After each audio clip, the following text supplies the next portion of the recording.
vitamin E, vitamin A, vitamin K, vitamin D, omega 3, omega 6, omega 9, it is all in this oil.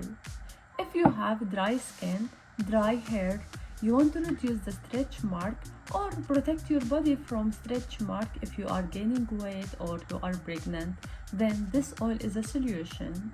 The only issue or the only bad thing about it is very thick oil, so I always recommend it to use it before the shower, not after, and also because it has a little bad smell.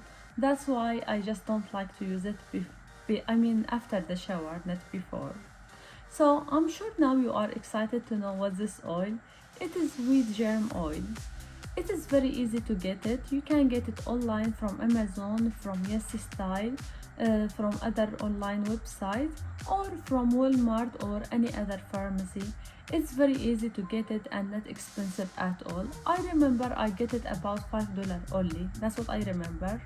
Anyway, this is the oil, wheat germ oil. It is really amazing. I really recommend it. It works most of the time.